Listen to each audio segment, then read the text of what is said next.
500,000 they go summer us, call them hate speech. But fear not, Maiyegun don't come. Him go torchlight every corner, nooks and cranny of all these bad people where they spoil our country.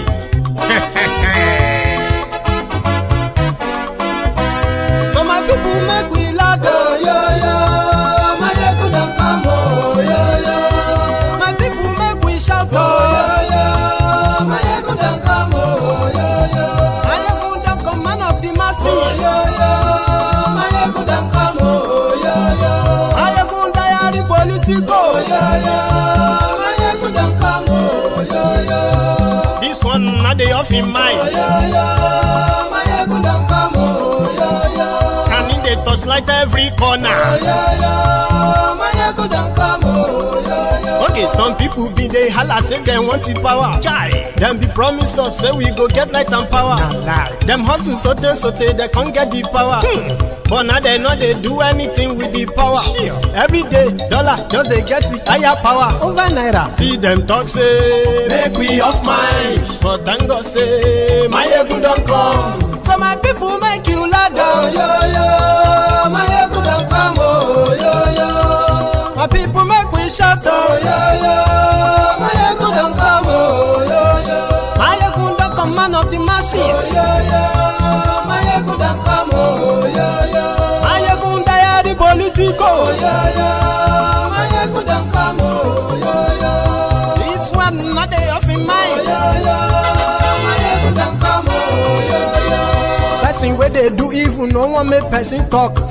Them say that Maiyegun, that man too they talk. He too they talk. Say Maiyegun diary, he they hot like pepper. But every day then they take money in bulk. Woman picking, they the street they hawk.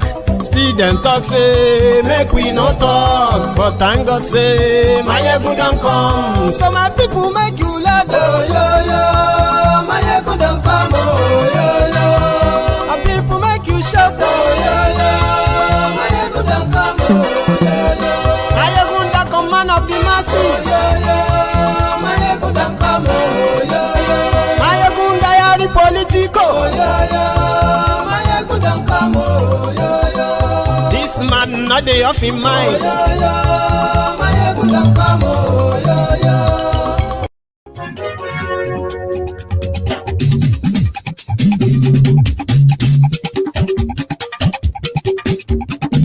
Maiyegun na wa mo la mo do. Maiyegun diary,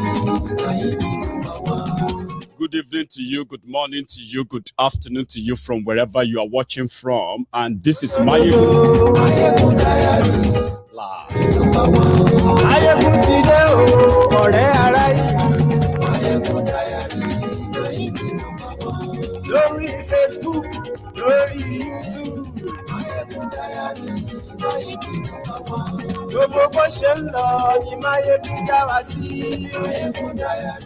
This afternoon in Abuja, Muhammadu Buhari has formally broken his silence and demands in some quarters for unconditional release of the prescribed IPOB leader Nnamdi Kanu, currently standing trial, saying doing so runs contrary to the doctrine of separation of powers between the executive and the judiciary. This was while receiving a group under the auspices of highly respected Igbo greats led by the First Republic parliamentarian and Minister of Aviation, Chief Mbazulike Amechi. State House correspondent Adam Musambo has the reports. The 93-year-old statesman, Chief Mbazulike Amechi, had described the situation in the southeast as painful and pathetic, lamenting that businesses have collapsed, education is crumbling, and there is fear everywhere. During the closed-door engagement, Chief Amechi pleaded for a political rather than military solution, requesting that if Nnamdi Kanu is released to him as the only First Republic minister still alive, he would no longer say the things he had been saying, stressing that he could control him. The Nigerian said twice he had interfaced with Nnamdi Kanu in the past, and the latter rescinded orders earlier given on civil disobedience. He concluded that he doesn't want to leave this planet without peace, returning to his country, maintaining that he believes in one big, united Nigeria, efforts in Africa. Chief Amechi told President Buhari that he wants him to be remembered as a person who saw Nigeria burning and quenched the fire. President Muhammadu Buhari told his guests that they have made an extremely difficult demand on him as leader of the country. The implication of their request, he said, is very serious. The president takes pride in the fact that since coming to power in the last 6 years, nobody would say he had confronted or interfered in the work of the judiciary. He told the leader of the highly respected Igbo greats that God has not only spared and given him a clear head at this age, but also very sharp memory, saying a lot of people half his age are confused already. The demand made, President Buhari said, is heavy, concluding.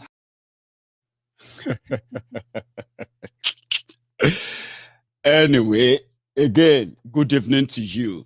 Good morning to you. Good afternoon to you from wherever you are watching from.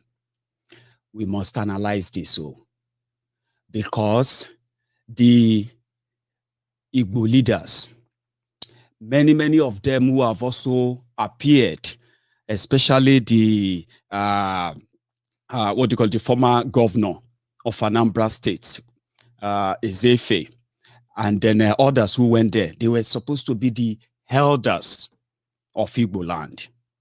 Nnamdi Kanu's issue, as well as the Biafran struggle, has caused sleepless nights and so much nightmares, not just for the Boko Haram gang, but it has caused a lot of sleepless nights for those who have always, the elders of different parts of Nigeria, who have always come out. They love to come out to say they support one big Nigeria and this and that. So they took that to Boko Haram and they said they wanted him to release Nnamdi Kanu to them. It should be unconditional release. However, Mo will take them bit by bit. First, let's say thank you to them, because you know what happened, right? It's the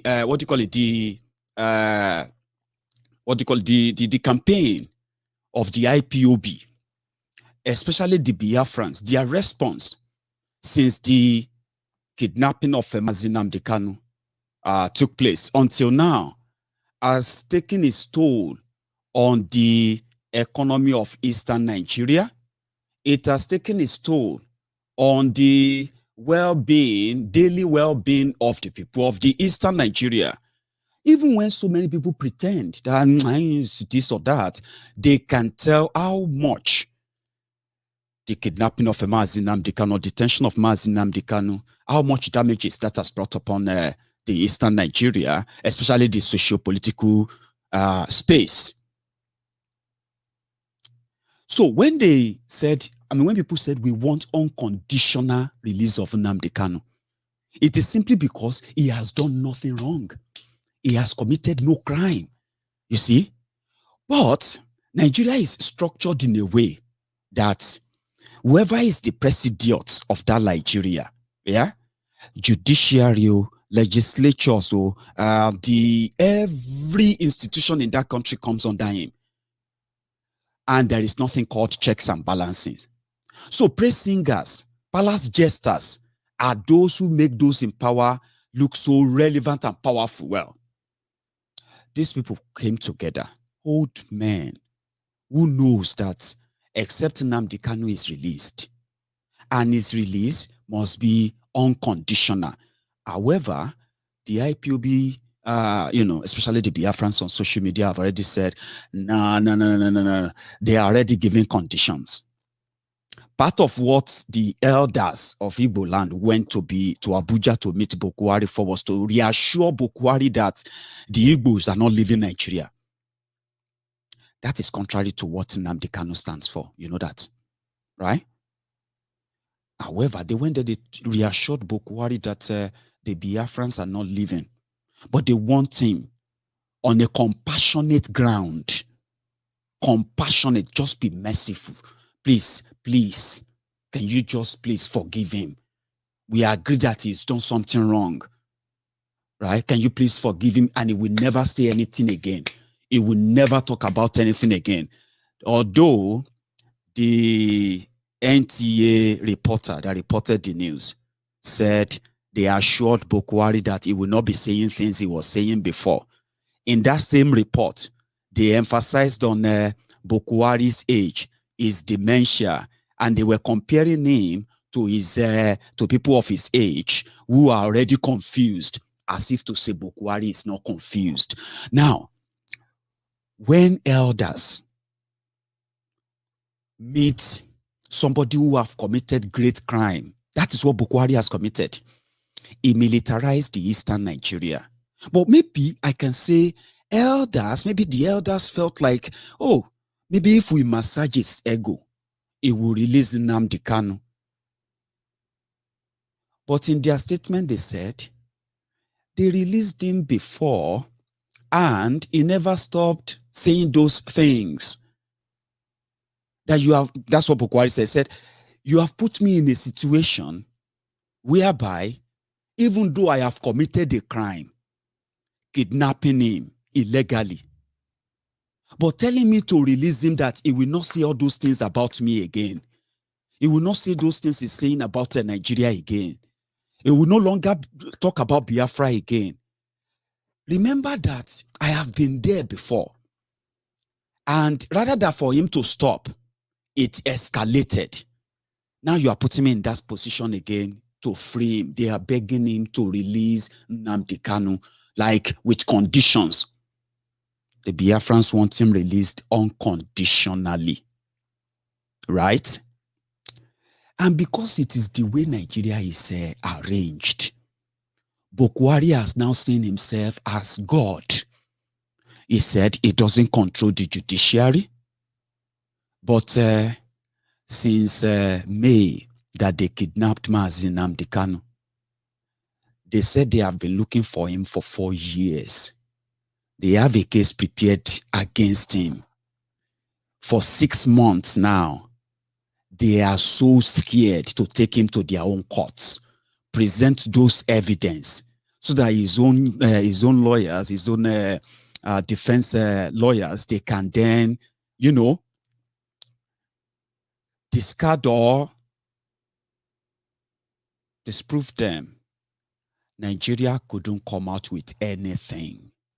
6 months after 4 years of looking for Nnamdi Kanu. 6 months after they kidnapped him, they couldn't present him in court or present their evidence in court. So when you are now proposing a political solution means that, number one, to the elders, so we say thank you. No be everybody they go say thank you to you, but I'm going to say thank you to you. You know why I have to say thank you to all those Igbo leaders, yeah? Even if you don't agree with them. It took them so much courage, right? For one of them to call asshole rock and tell the people inside the asshole rock that they want to come and see Buhari, and they are coming to see him because of Nnamdi Kanu.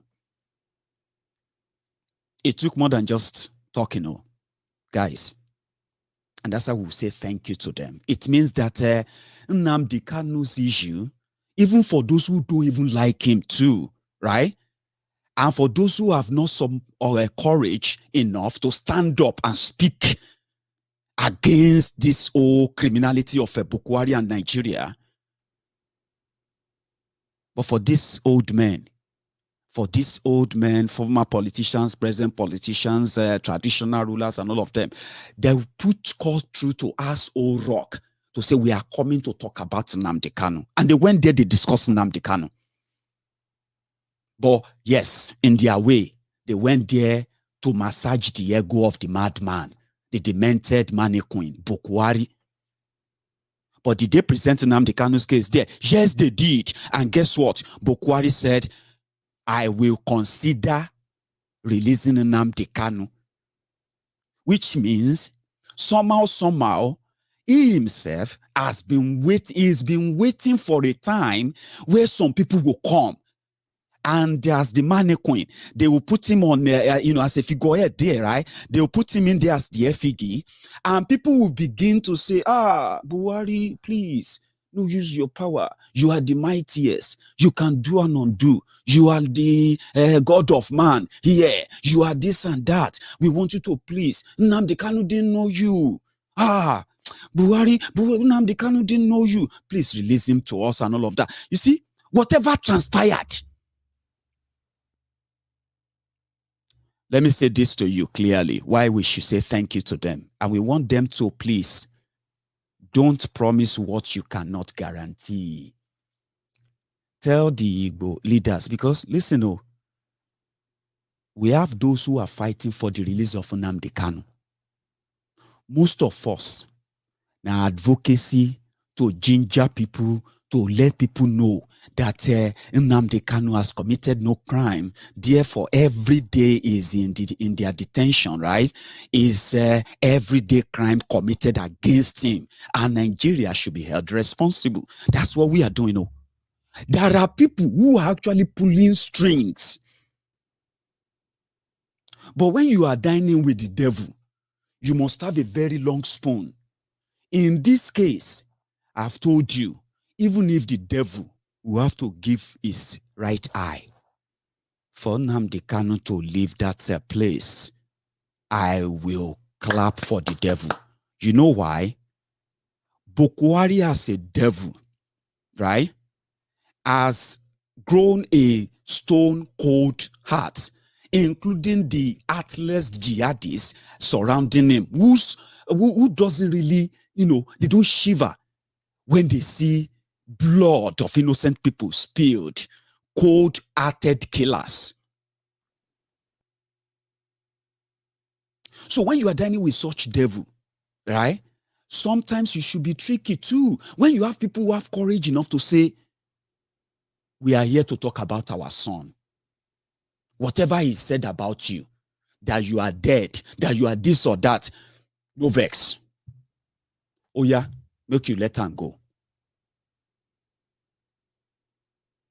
There are people who are pulling those strings. So there are people who have been dragging that they don't need to say much, but they have what it takes to pull the string and save Oloye Sunday Igboho from this murderous Buhari. We know those that they don't have to say anything, but they have the chance to pull the string and tell it to Buhari that these people have not committed any crime. Free them, because that's what Nigeria has become. Normally, you will go to court, sue the country, sue Buhari, sue everybody. Everybody will meet in court. The court will give their verdict. The government have no other choice than to obey it and all that. But you know that is not how Nigeria works. Even if you go to court and the court says release him, they won't, and nothing will happen. That is Nigeria. So when you see people who stand up and say, even if you don't like them, you know why I would rather say thank you to them than castigate them, is because this is the most I can do. If their own string pull Nnamdi Kanu out tomorrow, to whose advantage is that, do you think? Do you think if Nnamdi Kanu is eventually whatever, the same way they kidnapped him, right? Whatever abracadabra they want to do, whatever thing they want to promise themselves.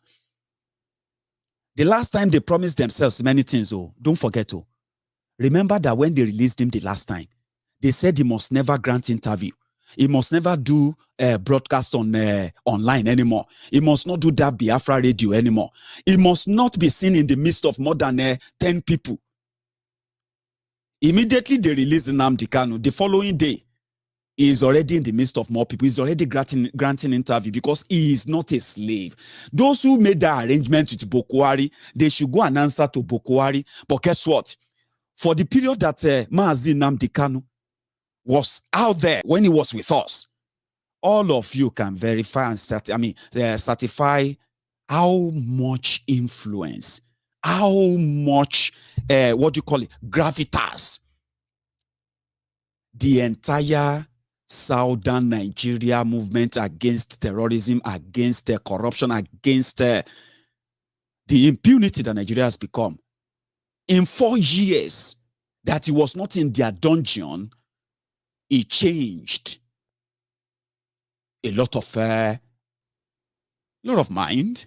Remember, it was after his release that he himself started building what we now know as the handshake across the Niger, where the Biafrans begin to feel comfortable discussing Oduduwa Republic. Oduduwans begin to be comfortable discussing every other thing. Like, he started building that bridge.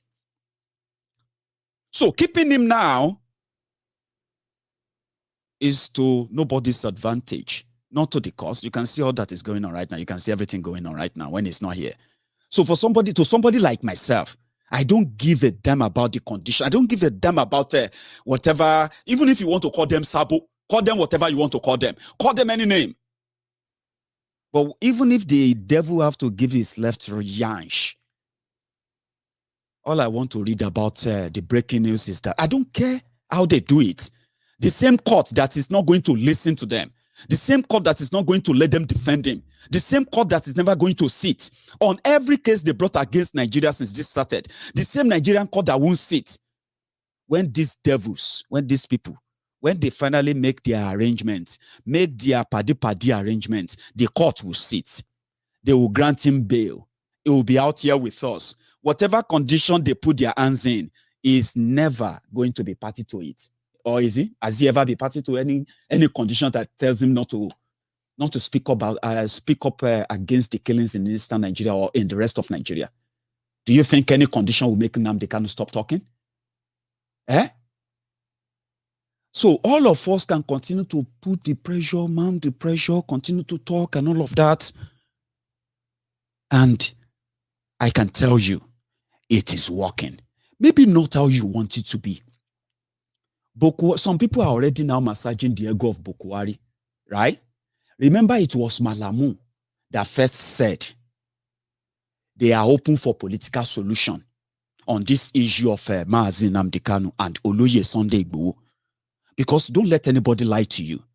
The ordering of Oloye Sunday Igbo in Benin Republic, right, is completely the machination and the handiwork of Nigeria. The kidnapping of Mazi Nnamdi Kanu from Kenya, which you all know about, and his detention and his held up in Nigeria today is no other handiwork of the machination of the criminals in Nigeria. And there is no other reason why they are holding them or targeting them for no other reason than politics, political reason. Nigeria is a political creation. You know that. Nigeria is a political arrangement until the murderous, power mongers took over, and since 1966, Nigeria became a product of gun and bullet. Gun, bullet, and blood. It has always been. It was a political existence, I would say. If the Yorubas, if the Biafrans says we want a referendum, we don't want to be part of Nigeria anymore, that is a political demand. As a people who are part of Nigeria, as a political arrangement, because it was political arrangement that made Nigeria a regional system of government and not one country. So it was Malamu who first said something like that. We are open for political solution. Political solution, don't be say, oh, you go support it. No. Don't be like that. Okay. When they say, because our everyday life, is designed and determined by politics. It is the politics that makes policies, the policies that runs the society. If it works for you, there are policies that are favorable to the people. If they don't work for you, they have policies that doesn't favor you. So political pronouncement is what made IPOB got proscribed as a terrorist organization. Political pronouncement.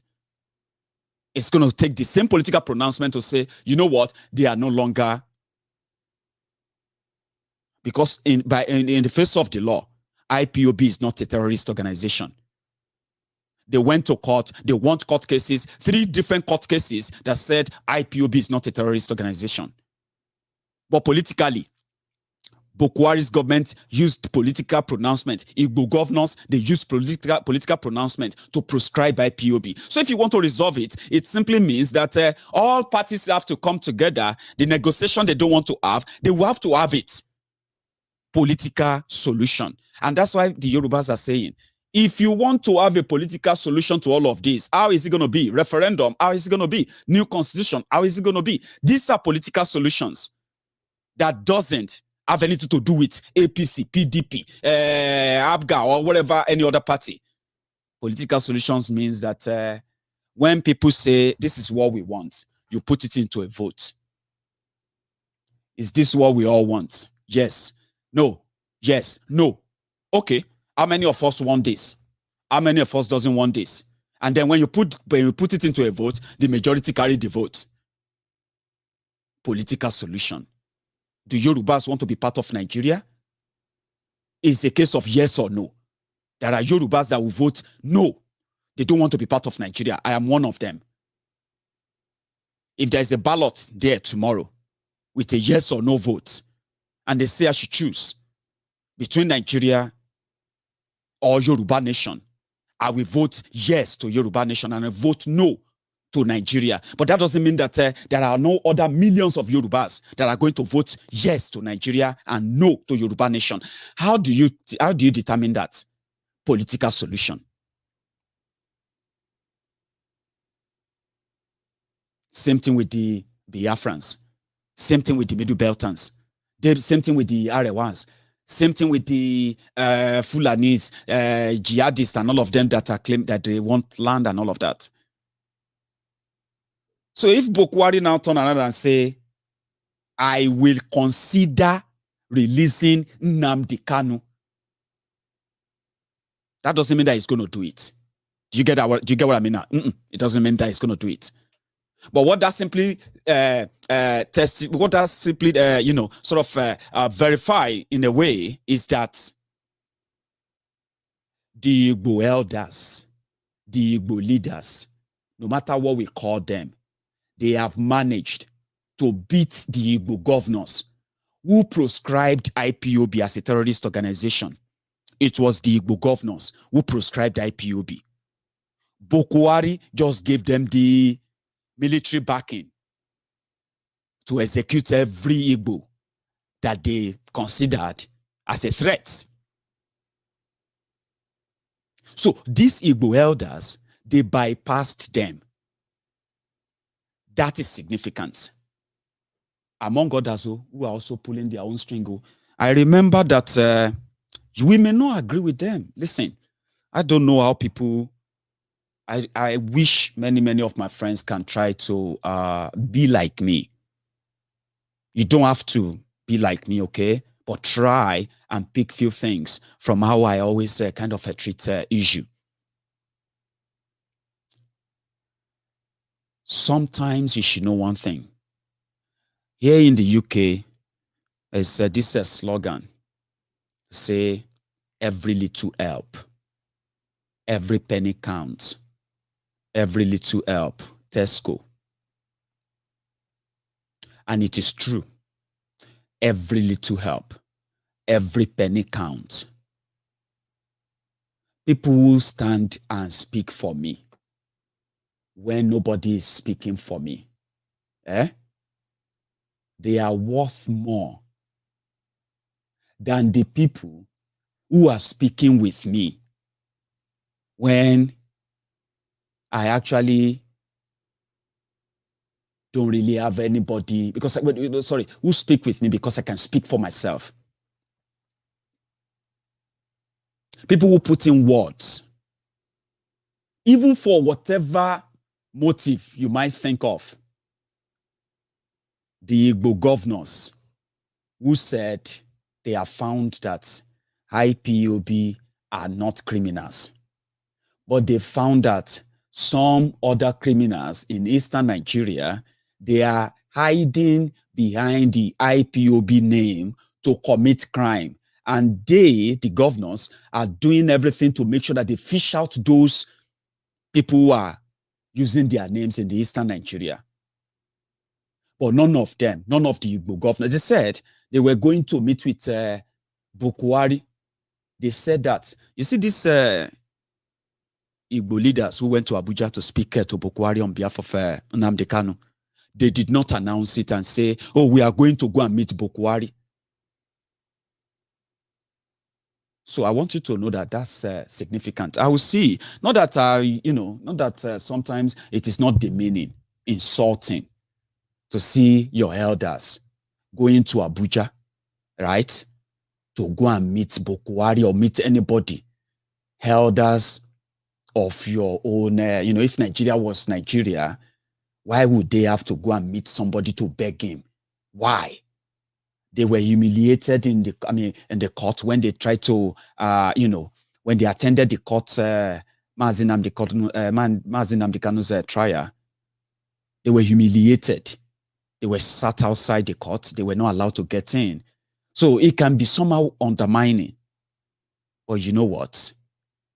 That move is what we called Agba Okinwa Loja Ki Ori Omo Tuntun Ko Wo in Yoruba land. That means you can't have elders, right, in the market, and a woman backing a child that is completely, discomforted or, with a sort of a bent head. I don't know. You will always see somebody, you will always see, if you have elders in that market, you will always see one of them that will say, oh, let us set the head straight. The baby is not going to be comfortable the way she is sleeping, right? Let's readjust that. It's the job of the elders who understand what that discomfort will be. So that's exactly what the Igbo elders have done under this current circumstance. And they were able to pull it off because it seems that even Buhari and gang, they are looking for a way that they will reassure them, right? That they can talk to Nnamdi Kanu and they can talk to all of you to stop asking for Biafra. Do you get that now? He has been waiting. So all this while, it's like everybody abandoned him, everybody ignored him with all they have been doing. It's like this is the first time that they actually walked into the villa to discuss Nnamdi Kanu. And you should give yourselves a round of applause for that. If you are a Biafran or a supporter of Biafra, you should give yourselves some sort of round of applause. You may not like them. There's something in 48 laws of power. It is called using the cat clause or cat paws, or where you can use somebody's hand to take a charcoal out of the fire, right? Especially if they volunteer to do it for you. At what cost would that be? What would that cost you? So yes, you want them to bring Nnamdi Kanu out, but let me tell you this, right? Moves like this are very, very good idea. Moves to say, indeed, una they try. Let's put it that way. Because I wouldn't mind to see, I don't know how this is going to work out, right? But the last time our own Yoruba Obas, the last time they visited Buhari, or Nirisha, or Niofife, he led a delegation to Abuja. Then they have not killed people at Oloye Sunday Igboho's house. They have not attempted to kill Igboho. They have not done all these damages they have done, right? And instead of Baba to tell Buhari why Igboho was doing what he was doing and why the Yoruba land deserves that protection, we deserve at least better than what the Fulani terrorists are doing to our people today, all right? Oni of Ife came back and he said, Buhari told him to go and warn Igboho to stop telling the Yorubas to defend themselves or to continue to say the Fulani terrorists in our forest should leave. And Ooni of Ife, according to the statement from the palace, they said Ooni of Ife only told Oloye Sunday Igboho to calm down. Do you get that now? When Alaafin of Oyo met with Buhari as well, they all went there to pledge their loyalty to Nigeria, their loyalty to the people who paid them and the rest of that, right? But when they came back, they told us to be careful. They told us to calm down. One of them even just sent recently, among those who think, Oloye Sunday Igboho should have listened to Ooni of Ife, right? When Ooni of Ife told him to calm down. Is he not calming down right now in Benin Republic?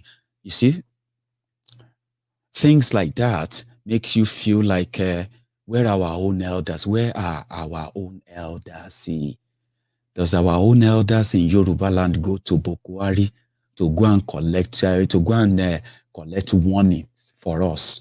One is that if we are not careful, they will kill us. If we are not careful, they will jail us. If we are not careful, they will exile us. Those are the warnings they are bringing for us. So even if you want them to do more, there's something they call, ohun tó ń ṣàbọ̀yàdé, ẹni tó ń ṣe nǹkan tó ń ṣe àbọ̀yàdé gbogbo ọlọ́yà ló ń ṣe. Wetin dey worry àbọ̀yàdé? Now everybody where they serve Oya, now all of them go feel the same symptom. So the same, what do you call it? The same way that you at least have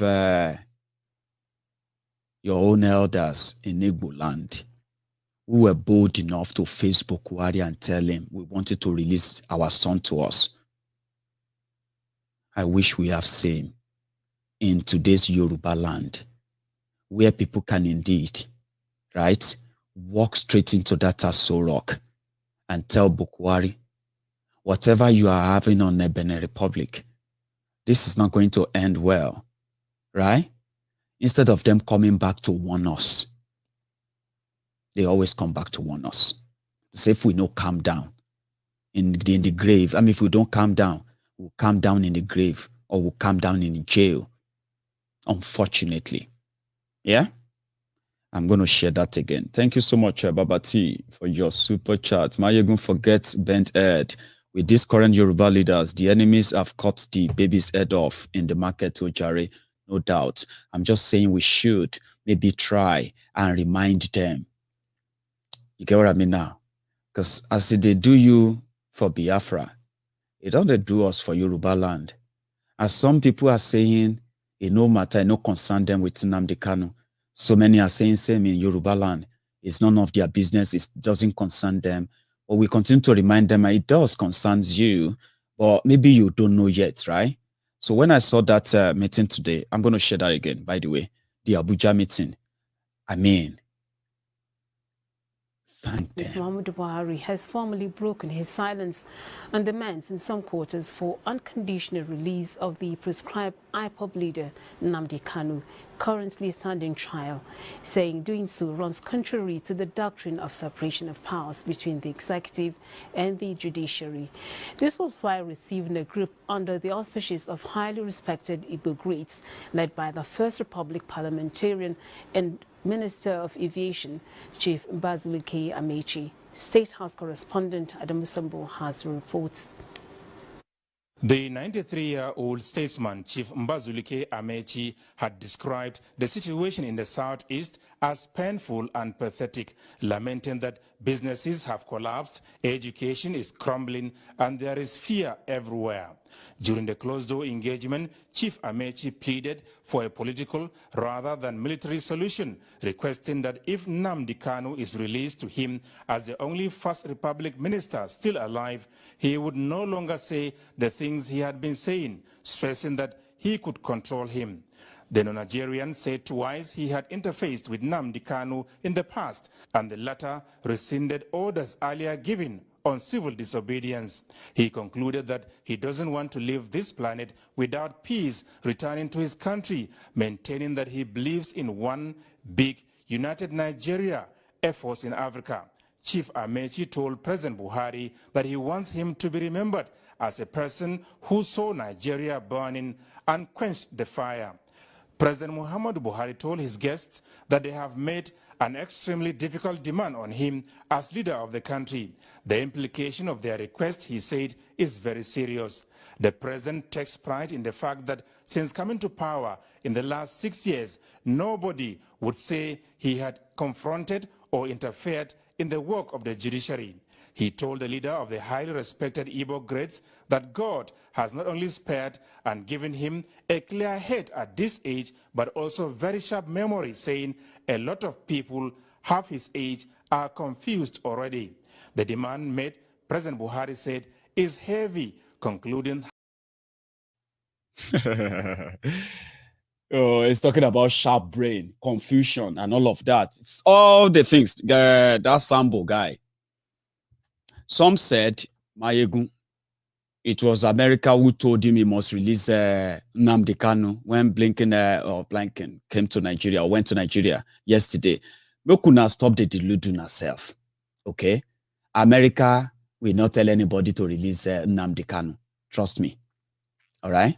So if you want to make yourself feel good, maybe. But some others told me that, because you know why, right? America knows the militarization of Eastern Nigeria. They know. They know all the killings going on there. The massacre going on in Eastern Nigeria, they know about them, right? And they know the reason why Buhari is doing that. They know why. They know to the old kidnapping of Nnamdi Kanu from Kenya down to Nigeria. Same thing with the British. So if anybody tells you that America has ordered Buhari to release Nnamdi Kanu, or Britain has given this and that, you better stop deceiving yourselves, right? I don't mean to bust your bubble, okay? It's pretty much like, nonsense that people say just to make themselves feel good, all right? However, some others said, Maiyegun, when Buhari was in South Africa, when the Biafrans wanted to tear him into pieces, right?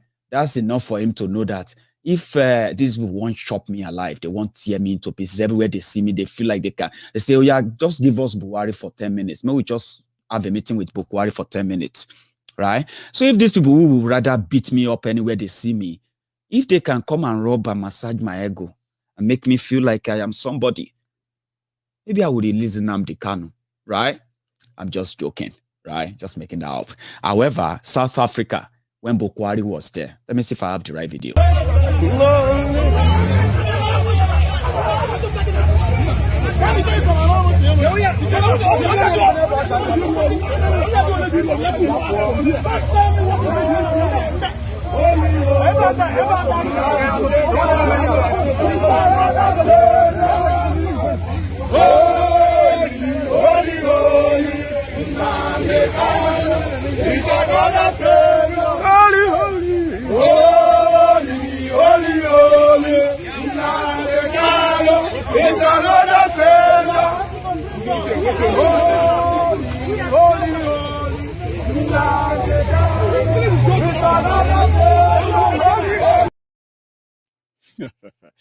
I have another one where they were like trying to enter the place in Durban.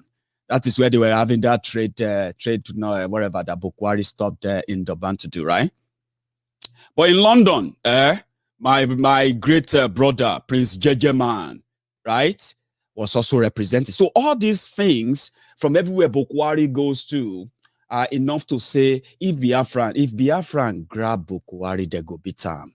They will beat Buhari. If they meet him one-on-one, if you release them, if you give, I'm not saying they will kill him because they are not terrorists, you know that, right? But they will go beat Buhari. Oh. Are you with me? But in London, this same pressure was on. Prince Jejeman. The MP, Harriet Harman, has she not been here to discuss anything? No, she hasn't. She hasn't said a word. Her own constituents have written to her. She doesn't say anything. So what is going on? What is going on?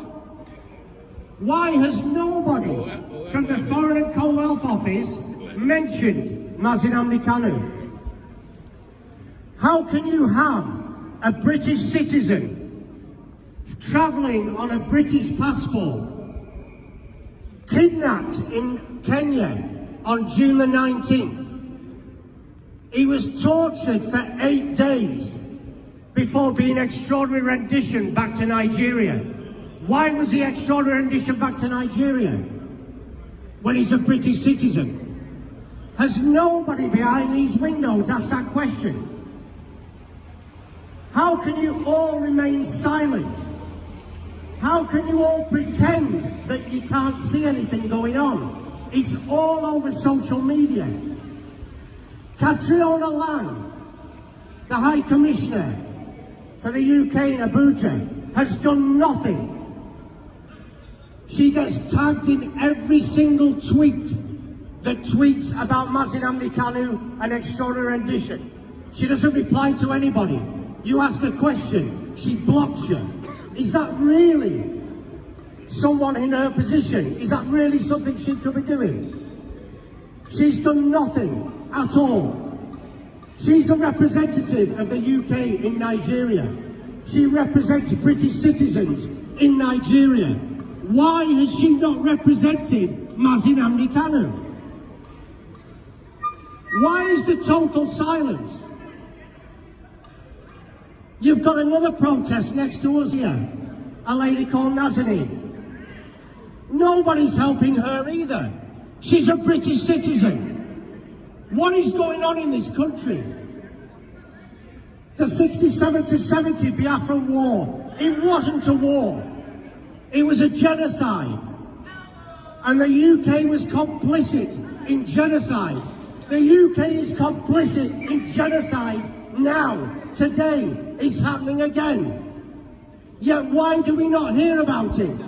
You go 20 yards away, the BBC cameras are there, the ITV cameras are there. Why does the BBC and ITV not cover Biafra? If what was going on in Nigeria was happening in any other Commonwealth country, it'd be all over our news. So why is it not reported? It's not reported because the British government are still looting all the resources in Nigeria. Biafra on its own would be a world leader in any way you can think of, one of the richest countries on earth. But the UK can't let that happen. Because if the UK lets that happen, it has to start paying for the resources, of which all the oil that it gets now is given free. How can you put oil above thousands and thousands of people's lives, slaughtered on a daily basis? Catriona Lang, who works for this office, is fully aware of it. What's her response? Her response is to go on Twitter and start dancing with the Fulani terrorists who are committing these atrocities. How is that right? Ask yourself a question. How can we stay silent when this is happening? You can turn a blind eye. You can remain silent. You can do nothing at all. But don't ever turn around and say you didn't know what was going on, because you know exactly what's going on and you're doing nothing about it. It is absolutely shameful. Boris Johnson, what's he doing? He's doing nothing. Buhari is dead. Buhari died in London in February 2017. That's right. He died in London in 2017. So why do you still put this charade out that Buhari's coming to London? Buhari's coming for medical treatment. The man died in 2017. Yes. And when that comes out, seriously, the UK will look the biggest fools on earth. The death certificate's there. It's all written. That's right. There's proof he died in London. He's buried in Saudi Arabia. And yet you keep that quiet as well. How can you keep quiet that a president of a country died 4 years ago and you're still portraying him coming here for hospital treatment? Is that not a farce? Cover up. It's a total cover-up. A total corrupt cover-up by a totally corrupt government. But when Biafra comes, then we will see who laughs. Because it won't be the UK. All hail Biafra. All hail Biafra! thank God say Maiyegun don come. So my people make you lie down, yo yo. Maiyegun don come, oh yo yo. My people make we shout, oh yo yo. Be like bombshell. When Prince JJ Man posted that video on Facebook, Facebook suspended him and deleted the video. I have shared it now in Maiyegun's Diary broadcast. Let's see what they will do with it. Talking about looting, caring less about millions of people that are trapped. I love what you said, Light Lochi. Maiyegun, at least the brave Afenifere are speaking truth to power, unlike our sniveling Ohanese. Okay. I mean, Afenifere is speaking up. And when you look at those who went to Abuja today, you are likely going to see 2, 3, 4 members of Ohanese in the delegation, okay? But I think I get where you are coming from. At the same time, right? Remember this. Talking about it is great. That's what I'm doing. But going to face the devil himself and say, you know what? You are holding our son that we want released. Not because he will release him to them, and not because he won't release him to them. But that courage of going, right? I mean, all of you should know one thing, though. For all of them to agree first that you, me, plus you, plus all of us, we are going to Abuja, that takes something. It simply means, right? Even if others are living in denial, continue to pretend that they can pretend that it's not happening. These ones can no longer pretend, and they are the old people, right? So going there to say to Buhari's face, for Buhari to now say, well, I will consider, I will consider that, even though it's going to sound like me trying to, abrogate the power of another branch. That is something significant I want us to also recommend, because there are going to be many.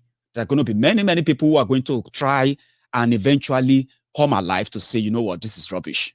Let's stand up and get this guy out. Let's do this and do that. Let's get everybody who have been persecuted and been, slaughtered and killed by this government. Let's get them justice, right? And they are likely not going to be people you like. Trust me. They are not likely people you want to trust. But situation will push them out. They will take up the mantle like all this. And like I told you, I don't care. Even if not devil won't give him own left eye for Nnamdi Kanu to be with us, for Oloye Sundegbe to be with us. Because when they are with us, right, we have a clearer cut direction of what this is all about. And I know what I'm talking about, okay? So we say thank you still. And we hope that our nation will man up fully. And the Igbo governors will man up fully. And us, the Yorubas, will man up fully enough, right, to take it further beyond just talking. So, because talking about looting, right? You remember the last time that one House of Representatives member was questioning the rationale behind borrowing money to construct rail line to Niger Republic, right? And you remember Amichi's response, right? It's because they don't give a damn. I brought the two back to you this evening. Just a snippet as well. Watch this. And looking at your key railway projects, which you've highlighted from A to E, the Southeast is bigger than that of Maradi. I'm not even talking of South-South. So what policy guide, what need assessment, what study of federal character integration will make a Ministry of Transportation put 284 kilometers from the end of the north to Maradi, and we're reconstructing narrow gauge in the Southeast, South-South. This, to me, is part of why the integration in this country will always be a challenge, because things are done with so much impunity, things are done with so much, you can't do anything. This is our common money. So when we approve this budget, you go and do Maradi Road Railway and do a narrow gauge rehabilitation for the Southeast. My heart bleeds. No, let me finish my question. This has been a recurrent thing anytime you appear before us, Honorable Minister. And you are now giving us this as the way to enhance the economies of Niger and Nigeria. Why the economy of Nigerians, especially those who have the containers, who are always on the road, We are giving them narrow gauge rehabilitation.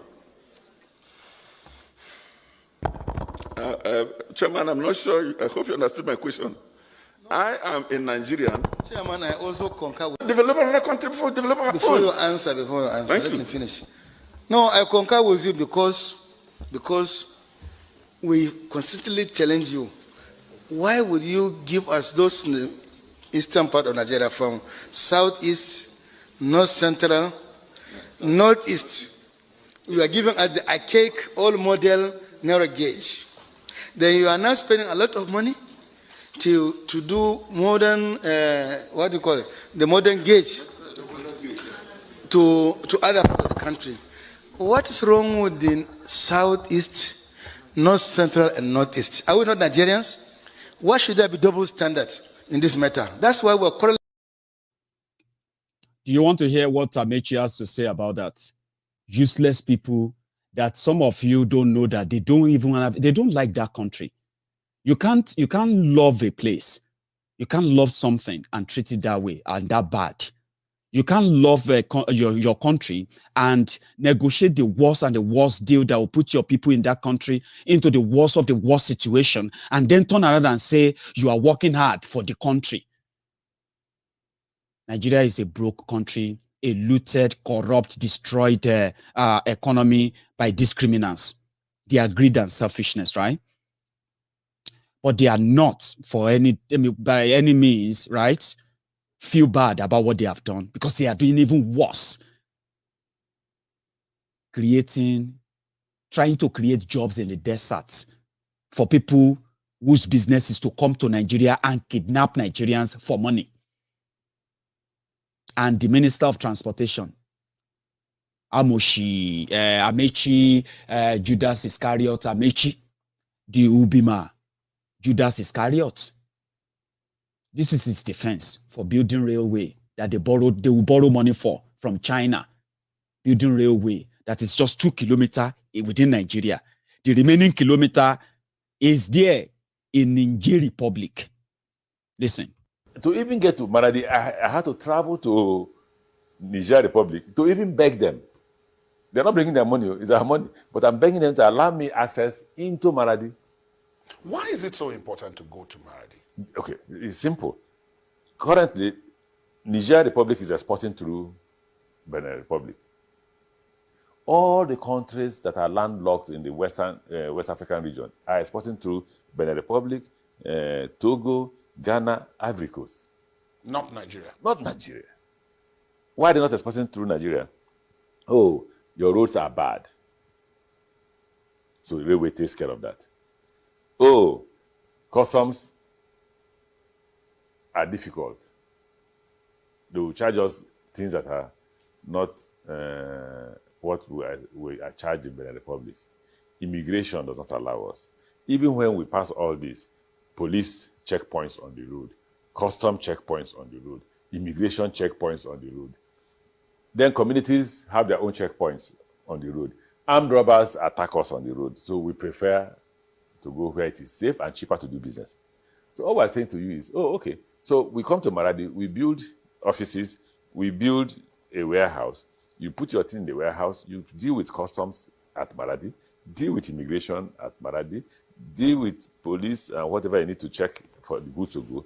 Once we put the good on top the wagon, straight to Lagos.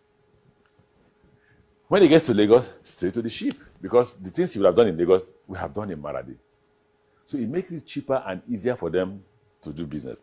No community will stop the train and say, well, where are those things from Niger, or for instance, or where are those things from, say, Chad that want to use Lagos? Right. It's just, once you finish at Maradi, you put it on the wagon, you appear at Lagos, you board the ship, and off you go.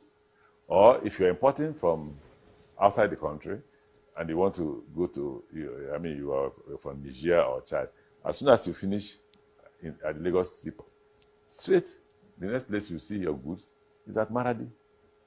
So what we're doing is to grow Nigerian business and Nigerian economy.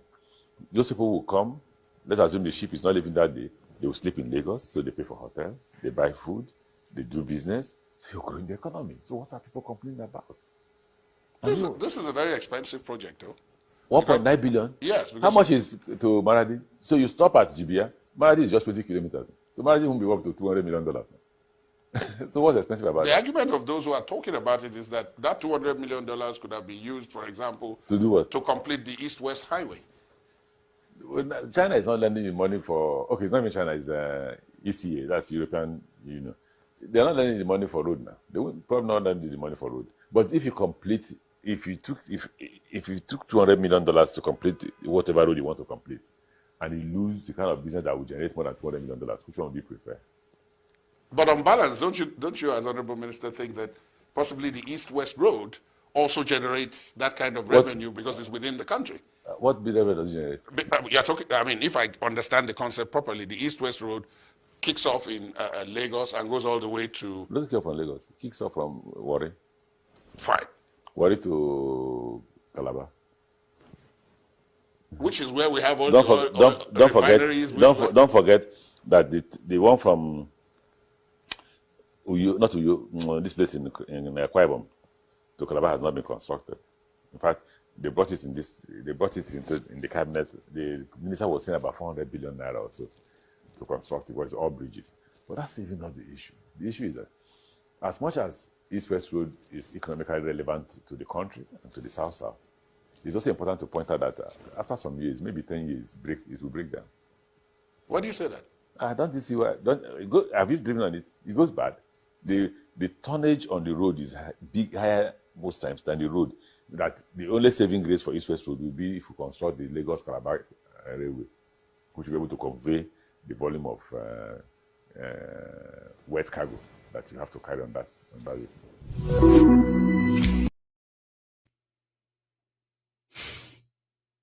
Those are the people who love Nigeria. Did you see the passion? It was describing how they are going to go and build something in Maradi. Maradi is in Niger Republic. Niger Republic. So they will build a place there, warehouse there. They will construct a train from Nigeria that they will borrow money, $4 billion. They said 1.9 billion. That's not true.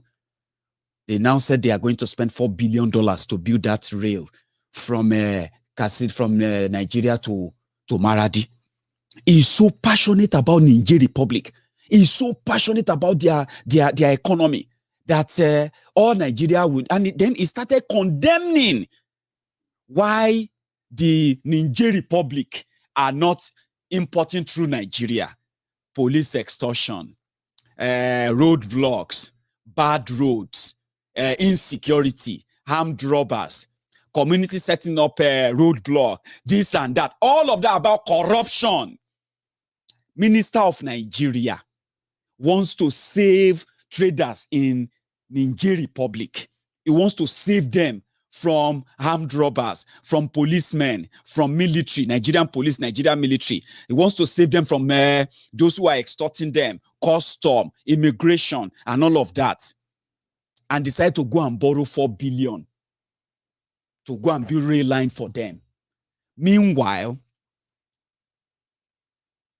an average Igbo importer is trading and bringing in multi-billion dollars, so not naira, $1 billion of imported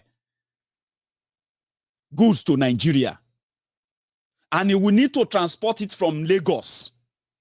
Because the way they have arranged Nigeria, right? They may tell you all over, Nigeria is a big country, beautiful country, biggest Africa, blah, blah, blah, blah. It is all badadash. Okay? Nigeria only have one single port, and it is in Lagos. It is deliberate. Lagos is not the only place that has water or sea. Niger Delta region, they have access to open sea, high sea, that can take in the biggest of the biggest vessel. Most of the vessels that comes to Nigeria to carry crude oil, they batch in Niger Delta water, in their IC there. That's from there they lift the crude oil of Nigeria into the IC and to the rest of the world. But Niger Delta people cannot open their seaport and receive imported goods. They have to come to Lagos. It is deliberate to underdevelop Nigeria, to underdevelop the Biafra land, to underdevelop every part that could be independent of themselves or independence of Nigeria. So when you now go to Lagos and you are lucky, you cleared your goods, then you have to import a 40-feet container from China is about 900,000 naira. Now, to clear the container from Apapa Wharf and take it to trade fair, it will cost you about 450,000 naira. Just then, if you want to now take the container from trade fair in Lagos straight to Onitsha, you will go and budget 1.8 million, 2 million naira. That is within Nigeria. As for the police extorting them, you know, when you are traveling from Lagos to Igbo land, to Biafra land, to the east, at least, if public holiday day, you will meet nothing less than, when I say public holiday, I mean like, you know, there shouldn't be too much people walking, Abi. You will see nothing less than 100 checkpoints before you get to Onitsha. And each checkpoint is collecting money from those rickety trailers that are loaded, that are carrying the containers on the way, on the road, right? They are paying bribe on the way until they get to Onitsha. But Minister of Transportation in Nigeria sat with a presenter and he said he defended why Nigeria want to borrow money to build standard gauge railway, standard double lane to Niger Republic. And Amechi said, we went there. I begged them with my money, with our money. Oh. Listen. To even get to Maradi, I had to travel to Niger Republic to even beg them. They're not bringing their money, it's our money. But I'm begging them to allow me access into Maradi. Why is it so important? Do you understand? I didn't say that so that you won't say Maiyegun is making it up. He said it. He begged them. Begged them. And when they told him that, why don't you just put that money on East-West Road or build the same standard gauge from Lagos to you as a Minister of Transportation, right? You want to build, he wants to build Transportation University in Daura. Buhari's village, they want to build Transportation University. Daura where we say the easiest job there right now is Fulani terrorism, kidnapping for ransom. Amechi is planning schools for them there. Like Jonathan was building schools in Kebbi, Gombe, Bauchi, Sokoto, all these places. Today, all those children they managed to put in school then, they are back on the street, they are carrying guns now. If they are not carrying guns, they are carrying plates as Almajiri.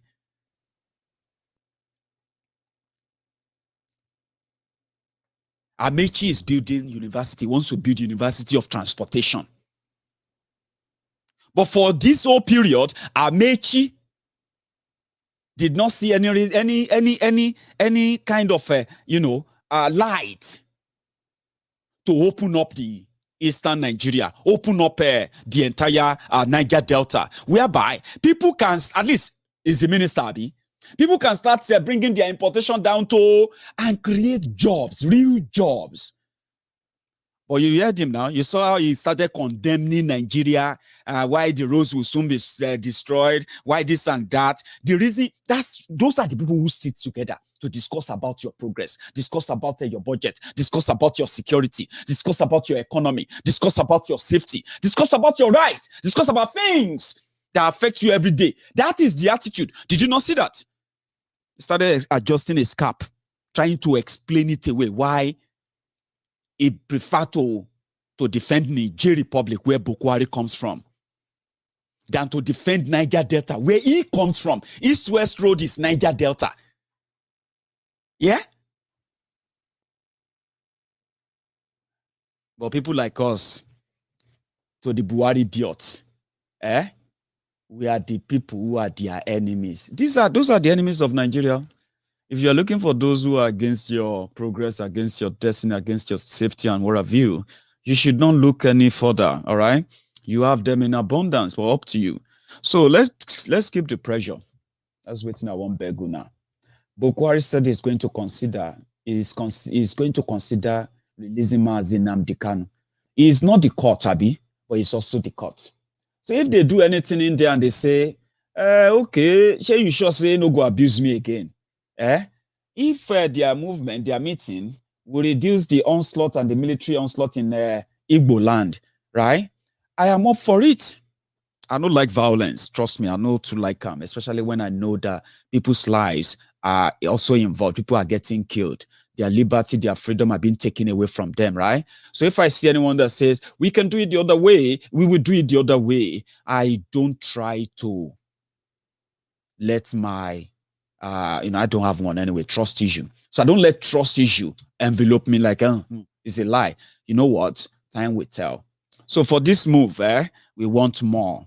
I am happy that they got, that's not the only thing that came out of their court today, okay? They also got the Nnamdi Kanu's lawyers. They were able to get a court injunction that says that Nigeria must not bring in the police to militarize and then, put everyone under this kind of apprehension whenever Nnamdi Kanu's case is mentioned. Do you know that Nnamdi Kanu and his lawyers, they are already suing Nigeria for damages, for the kidnap and then the the incarceration of Nnamdi Kanu as we speak. That one is going on separately right here in Igbo land as we speak. And then that of Abuja is the court case initiated by Buhari.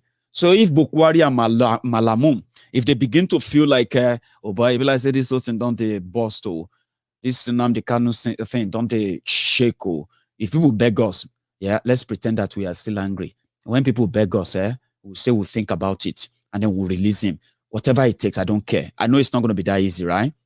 But again, let's acknowledge this before everybody start walking about with their own cane. Wherever you see Buhari or wherever you see the Buhari idiots, you just bring out your pankere, sha. But until we get to them, right? I'm saying free Nnamdi Kanu unconditionally. He's committed no crime. He has committed no crime. Free Oloye Sunday Igbo unconditionally. He's committed no crime as well.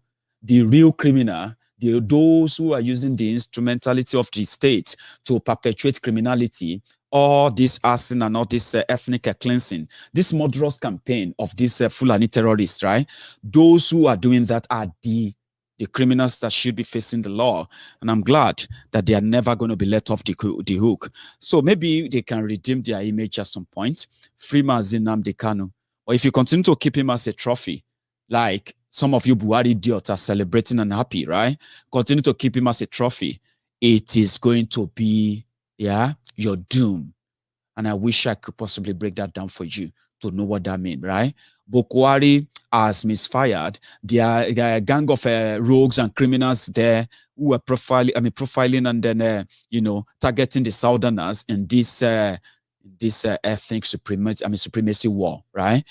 If they don't free Nnamdi Kanu, free Oloye Sunday Igbo, the days we are counting, the nights we are counting, the weeks we've been counting, months we have been counting. Then one day we're going to count the last day. And that last day is the doomsday. If they have those who can tell them, and if they are actually listening to the sense of reasoning, right? Free them. If you can't free them, right? Then let's go to court. Let your court sit and bring all your evidence to at least prove that you have a case against them, not manipulating the judicial system, using all this instrumentality of state, coercing and forcing people to be kept in detention against the lawful legal requirement or legal, standard, so to say. Again, free Nnamdi Kanu, free Oloye Sunday Igbo, and free every prisoner of conscience that Buhari is holding captive. We say this because that's what we can say for now. Until when Esuru would now turn around and go to pursue the dog. Yeah, I mean, Thank you so much for your time for joining me tonight. I just thought I won't let this pass, even though I work late, right? I won't let this pass without dropping it for every one of you. So if you're watching me on YouTube as my friend, and this is your first time, right? Click like under that video, right? And then, subscribe if you haven't. Set your notification on, okay? And I'm going to see you some other time. And if you haven't really shared the video as well, share it. If you are just joining us, you will see the sweetest part of, they say sweet in the middle. You will see the sweetest part of this broadcast from the start, at least beyond the middle. So just throw back, rewind it, and you can start watching. I'm going to see you some other time. So good night, everyone.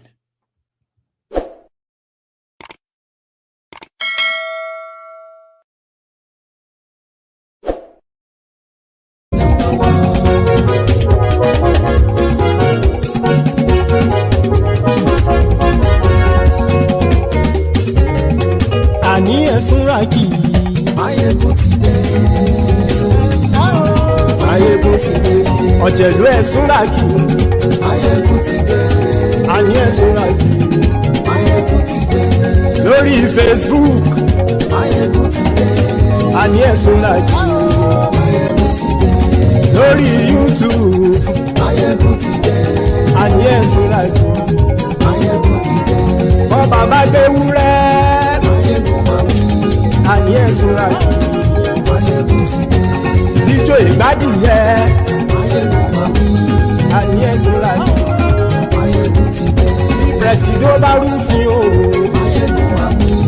Àní Ẹ̀súnràkì. Maiyegun ti dé. Kí gómìnà kówó jẹ. Maiyegun máa wí. Àní Ẹ̀súnràkì. Maiyegun ti dé. Ọlọ́pàá tí ń darí bá. Maiyegun máa wí. Àní Ẹ̀súnràkì. Maiyegun ti dé. Aṣòfin tí ń rúfin o. Maiyegun máa wí. Àní Ẹ̀súnràkì. Maiyegun ti dé. Òpùrọ́ olóṣèlú. Maiyegun máa wí. Àní Ẹ̀súnràkì. Maiyegun ti dé. Ọ̀jẹ̀lú Ẹ̀súnràkì. Maiyegun ti dé. Àní Ẹ̀súnràkì. Maiyegun ti dé.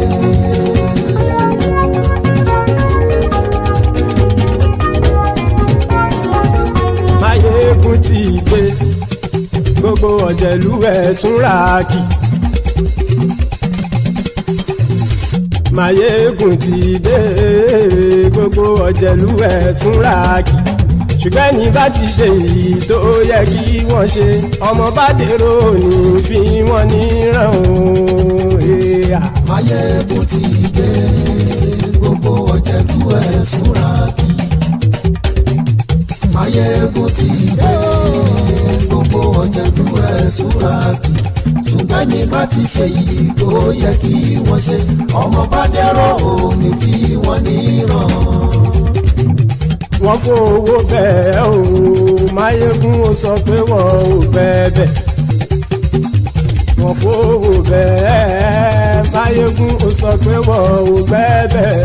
Oníkan ṣáàtì ṣe èyí tó yẹ kí wọ́n ṣe, fáwọn ará ìlú tó gbé wọn débẹ̀ o.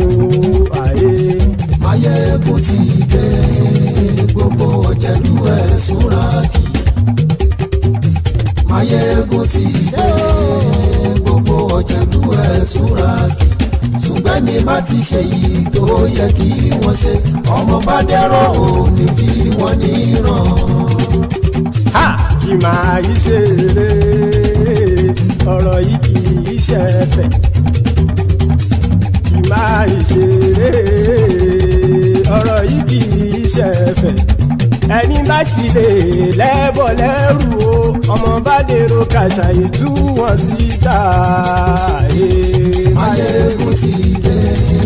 Gbogbo Ọ̀jẹ̀lú Ẹ̀súnràkì. Maiyegun ti dé. Gbogbo Ọ̀jẹ̀lú Ẹ̀súnràkì. Ṣùgbọ́n ní bá ti ṣe yìí tó yẹ kí wọ́n ṣe, ọmọ bá dẹ́rọ̀ ò ní fi wọ́n níran. Tẹnitẹni ọmọ Maiyegun ọ̀rẹ́ ara ìlú mọ̀mọ́ ni mo fọlọ́run sọ ẹ̀ bá kìlẹ́bù. Lóòótọ́ olódodo ìlú ọ̀tá ìlú mọ̀mọ́ ni ìwọ ṣá máa ń ṣọ́ra kò sì mọ́ bẹ̀rù. Bọ́tà ń lé ìfóníṣègùn lé káwọn mọ̀mọ́ fi ṣera wọn ni ó ti dẹrùn tí wọn ò gbọ́dọ̀ sì mọ́ bẹ̀.